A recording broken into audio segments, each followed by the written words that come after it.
തിരുവനന്തപുരം നെയ്യാറ്റിൻകര വലിയ വിളാകം കടവിൽ ദമ്പതികളെ മരിച്ച നിലയിൽ കണ്ടെത്തി. മുട്ടട സ്വദേശികളായ സ്നേഹദേവ്, ഭാര്യ ശ്രീകല എന്നിവരാണ് മരിച്ചത്.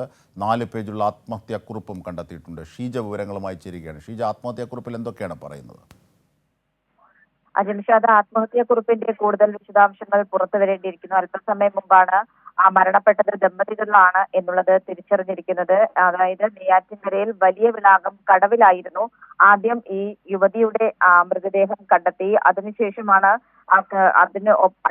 അതിന് കരയിലേക്ക് നോക്കുമ്പോൾ ഇവിടെ ഒരു സ്ത്രീയുടെയും പുരുഷന്റെയും ചെരുപ്പുകൾ കിടക്കുന്നതിന്റെ അടിസ്ഥാനത്തിൽ നടത്തിയ പരിശോധനയിലായിരുന്നു ഈ രണ്ടാമത്തെ വ്യക്തിയുടെയും മൃതദേഹം കണ്ടെത്തിയത്. ഏതായാലും നിലവിലിപ്പോൾ മരിച്ചവർ ആരാണ് എന്ന് തിരിച്ചറിഞ്ഞിട്ടുണ്ട്. ഇത് മുട്ടട സ്വദേശികളായിട്ടുള്ള ദമ്പതികളാണ് മരണപ്പെട്ടത്. സ്നേഹദേവ്, ഒപ്പം തന്നെ ഭാര്യ ശ്രീകല.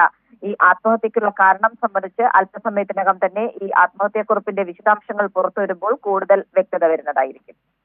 ശരി ഷീജ. ഷീജയാണ് വിശദാംശങ്ങൾ നൽകിയത്.